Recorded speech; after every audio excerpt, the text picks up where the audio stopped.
আবর্জনার স্তূপে পরিণত হয়েছে আলিপুরদুয়ার জেলার হ্যামিল্টনগঞ্জের বিস্তর এলাকা। সমগ্র হ্যামিল্টনগঞ্জ এলাকার নোংরা আবর্জনা এই হ্যামিল্টনগঞ্জ বিশ্বনাথ পাড়া এলাকার সড়কের দুই ধারে ফেলা হচ্ছে। পাশাপাশি এলাকায় যে ঝোড়া রয়েছে, নদী রয়েছে, সেখানেও কিন্তু আবর্জনা ফেলা হচ্ছে।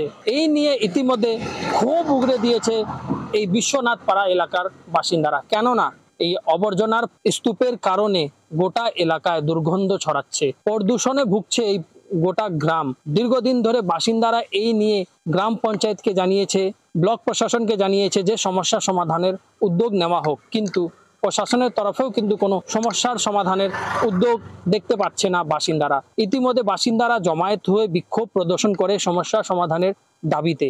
বাসিন্দাদের বক্তব্য যে সমগ্র হ্যামিল্টনগঞ্জ বাজার থেকে শুরু করে বিভিন্ন এলাকার নোংরা আবর্জনা এই হ্যামিল্টনগঞ্জ বিশ্বনাথ পাড়া এলাকার যে পিএমজি সড়ক রয়েছে, সড়কের দুই ধারে ফেলা হচ্ছে। পাশাপাশি সামনেই রয়েছে নদী, যেখানে বাসিন্দারা অষ্টমী স্নান করেন। পাশাপাশি আদিবাসী সমাজের বিভিন্ন অনুষ্ঠান এই নদীতে আয়োজিত হয়, কিন্তু আবর্জনার স্তূপে পরিণত হয়েছে নদীর আশেপাশের এলাকাগুলোও। এতে নদীর জল দূষণও হচ্ছে বলে জানাচ্ছেন এলাকার বাসিন্দারা। বাসিন্দারা চাচ্ছেন শীঘ্রই প্রশাসনের তরফে উদ্যোগ নেওয়া হোক এই সমস্যার সমাধানের জন্য।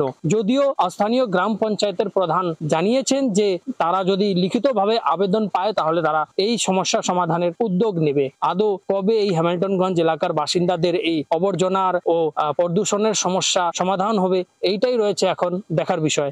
कहीं बोलेगा क्या? हम लोग का बच्चा लोग का हम लोग ट्यूशन पढ़ाने ले जाता है सवेर में, इतना गंद के चलते में एक बच्चा का बीमारी भी हो गया। আমাদের এখান থেকে পিএমজি প্রায় 1 কিলোমিটার নতুন শুরু যেখানে, তো আমরা এখানে দেখি কতদিন ধরে নোংরা আবর্জনা এমনভাবে ফেলানো হয় লোক যাতায়াত করতে পারে না। আমার শহর হ্যামিল্টনগঞ্জ থেকে অজয় শাহ, কলকাতা টিভি।